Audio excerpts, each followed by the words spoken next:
Aujourd'hui, on va parler des dramas coréens, un genre de plus en plus populaire depuis le succès de Squid Game. Alors fréquemment, on voit de nouvelles séries coréennes sur la plateforme Netflix et elles sont dans le top 10. Donc en France, il y a un public qui a découvert et qui apprécie ces programmes, tout comme moi. Donc aujourd'hui, ça va être l'occasion de vous expliquer qu'est-ce qui m'a plu, cette découverte qui reste toute récente pour moi, et qu'est-ce qui fait le charme de ces séries comparé à ce qu'on peut voir en France et partout dans le monde. C'est parti. Bienvenue sur la chaîne de Reggie. Laisse un petit like si t'apprécies la vidéo. Salut tout le monde, bienvenue, c'est Reiji, très content de vous retrouver pour une nouvelle vidéo, un petit sujet que j'ai préparé pour vous, les dramas coréens. Et je sais que la culture coréenne est très populaire en France, à l'instar de la culture japonaise. Vraiment, il y a quelque chose de spécial dans ce mélange de culture asiatique et culture occidentale qu'on retrouve dans ces deux pays qui ne nous est pas étranger en fait. Je le précise, je reste un débutant. J'ai vu que très peu de séries. N'hésitez pas, proposez-moi des suggestions en commentaire. J'ai hâte d'en voir d'autres. J'avoue que je manque un peu de temps. Alors, les 4 séries dont je voudrais vous parler, ça reste Squid Game, encore une fois. On va parler aussi de My Name. Je vais vous parler aussi de The Silent Sea et la dernière série, All of Us Are Dead. Pour commencer, je pense que Netflix n'est pas étranger au succès des dramas coréens récemment. Alors, c'est quelque chose qui fonctionne depuis un petit moment, mais là, ça a explosé parce qu'ils produisent. C'est vrai qu'ils aident à produire pas mal de séries dans différents pays. On a vu des séries françaises, espagnoles avec Casa de Papel. On a vu des séries allemandes, norvégiennes, belges et j'en passe. Et là, j'ai l'impression qu'ils mettent un effort tout particulier avec la Corée. Il nous reste encore quelques places. Squid Game, on va en reparler, ce mastodonte qui n'est pas passé inaperçu. Je pense que beaucoup, comme moi, ont découvert les dramas avec ce programme et du coup, on se dit, why not? Pourquoi pas essayer d'autres séries? Alors, le premier constat que j'ai eu avec Squid Game, c'est que ça n'avait rien à voir avec les dramas japonais que j'avais pu voir quelques années en arrière. Il y a une forte inspiration américaine dans Squid Game et dans les autres séries que j'ai pu voir. On sent qu'il y a une grosse production derrière, de gros efforts et de gros moyens qui sont fournis, les soundtracks, les OST qui sont très réussis, on a l'impression de voir un film, l'identité visuelle qui est marquante à chaque fois, qui est soignée, vraiment travaillée. C'est pas les petites séries françaises que vous allez voir sur TF1 le dimanche soir, je ne sais quoi, qu'on oublie très vite. Parlons du jeu d'acteur. Je vous avoue que dans les dramas japonais, j'avais été très déçu parce que je trouvais ça mauvais. Tant les doubleurs, les seiyuu comme on les nomme dans les animés, ils sont exceptionnels, ça reste les meilleurs du monde au Japon. Mais par contre, dans les dramas japonais, vraiment c'est assez pauvre et c'est même malaisant comme on dit à notre époque. C'est vraiment, ça vole pas très haut au niveau du jeu d'acteur.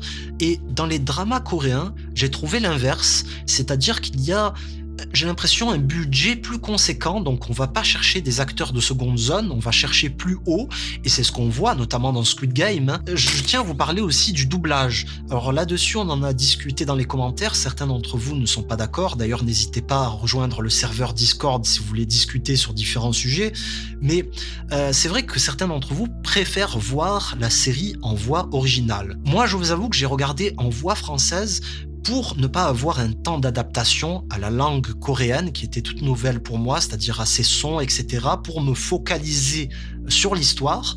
Et j'ai bien aimé le doublage dans Squid Game notamment parce que c'est un doublage qui alterne entre l'acceptable et le bon selon les personnages, mais il y a un petit côté nanardesque qui ressort, qui est drôle et qui rajoute une touche d'humour à cette histoire qui reste très sombre, très sérieuse, et moi ça me plaît. Alors je sais, c'est effroyable sur la synchro labiale, ça correspond pas du tout parce que les sons coréens, à l'instar des sons chinois, sont très particuliers et ça se voit tout de suite à l'écran. Le jeu de la corde, pour moi, ça a été le début d'une habitude, c'est-à-dire les génériques. Regardez.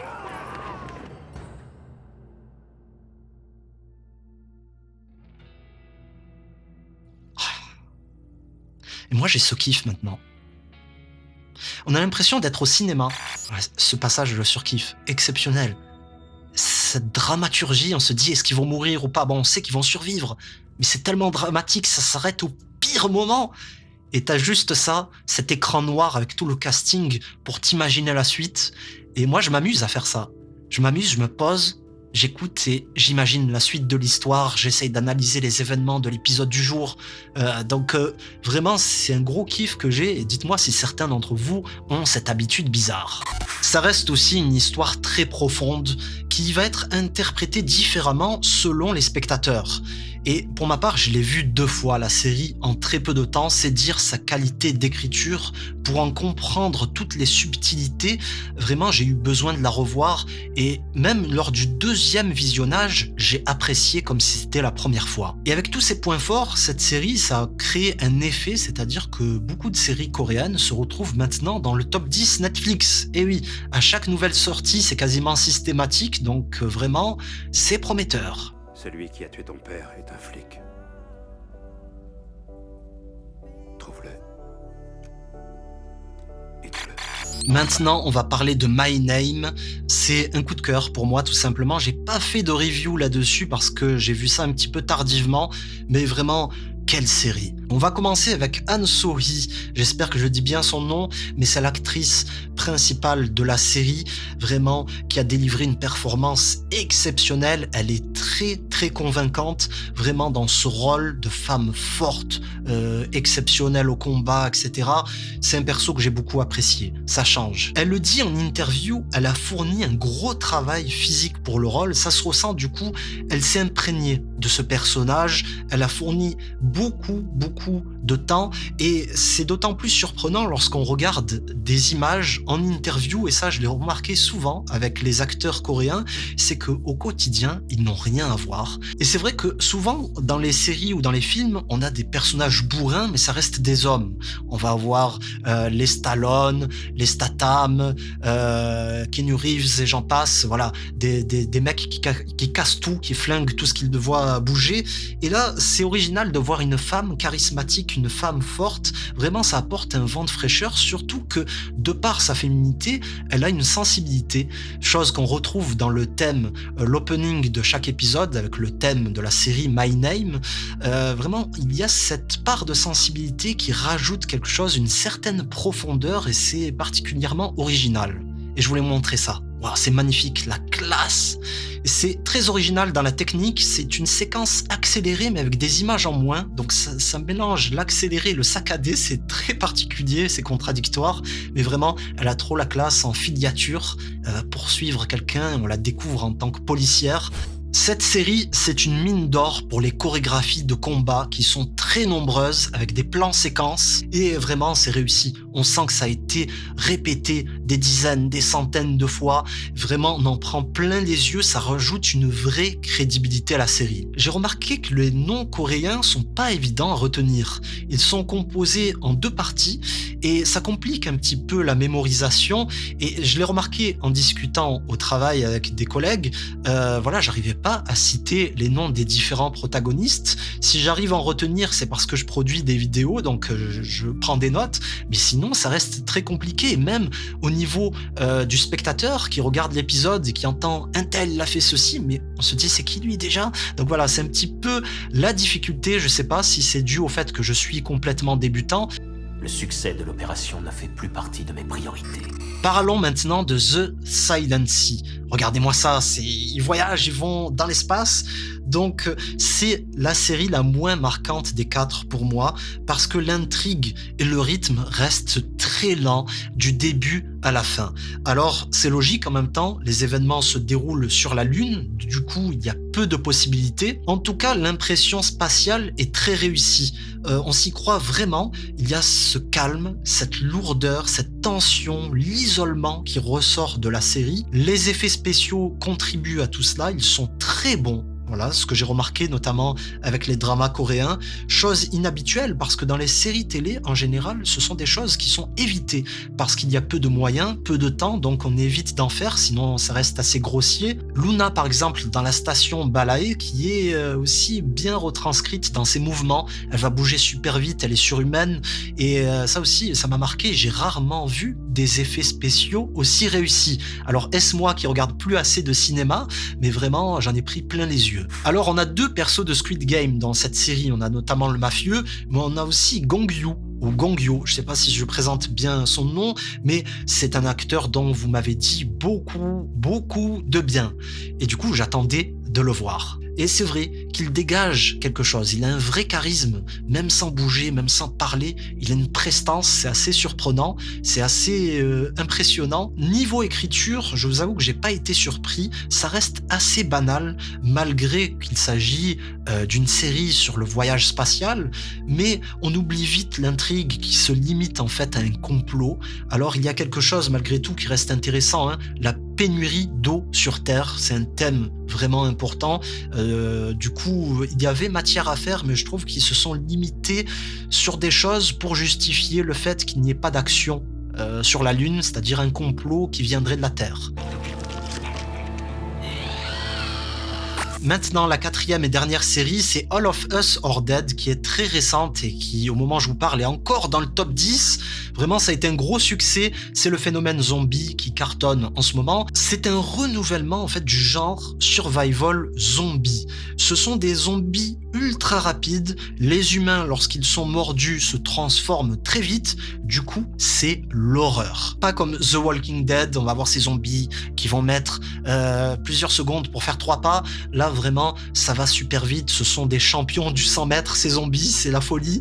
Et il y a une sensation particulière qui s'installe. Dans les premiers épisodes, il y a un désespoir qui s'installe face à la tâche. Survivre face à des zombies, ça paraît presque impossible, de tels zombies aussi surnaturels. Et du coup, j'ai découvert une émotion avec les fictions, et c'est la première fois, c'est la fatigue émotionnelle. Tellement le rythme est haut et ne descend pas que voilà, c'est épuisant mentalement. J'étais fatigué, je voulais pas qu'ils meurent. Même les personnages les plus secondaires, on s'attache très vite. Et vraiment, j'en pouvais plus. C'est-à-dire, j'étais épuisé de suivre ça, ça descendait jamais, ils n'arrivent pas à se mettre à l'abri, donc c'est sans cesse des vagues de zombies qui vont très vite, il n'y a pas de moment lent, de temps mort. Et c'est dire, j'arrivais pas à couper l'épisode. Et dans les génériques de chaque épisode, on voit qu'il y a environ 60 acteurs, 70 zombies. Et là, on a l'impression qu'il y en a bien plus, tellement ils sont nombreux. Donc, ça rentre dans les effets spéciaux, mais aussi dans le maquillage, dans la préparation des zombies qui est très travaillée. C'est convaincant, même si c'est très exagéré pour en faire des super zombies. Donc c'est avec l'effet gore notamment qui va être poussé, avec la contorsion des acteurs. Ça aussi, je me demande comment ils ont fait parfois. C'était complètement fou. Donc c'est une histoire impitoyable tout de même, parce qu'elle est gore, elle est violente. On voit des adolescents mourir d'une façon atroce. C'est très explicite. Et ils ne se retiennent pas là-dessus, quoi. On a l'impression même que tous les personnages principaux peuvent mourir. Vraiment, c'est ça la particularité avec cette série. N'importe quel personnage peut succomber. Pour conclure, ces programmes sont très ambitieux. Les scénaristes, les producteurs se contentent pas de suivre ce qui se fait aux États-Unis. Ils apportent leur touche. Ils ont vraiment de l'inspiration et ça se sent. Et l'autre particularité, ça reste le fait de découvrir d'autres cultures. Donc c'est un renouveau, malgré le fait qu'il y a des points en commun, puisqu'ils ont aussi des aspects de société occidentale qu'on retrouve du coup avec lesquels on se sent proche. Donc ça facilite l'adaptation. Netflix investit là-dessus parce que je pense que il y a de l'inspiration, il y a des acteurs très doués. C'est un genre qui n'est pas négligé en Corée. Donc écoutez, c'est une bonne nouvelle et j'ai hâte d'en voir plus.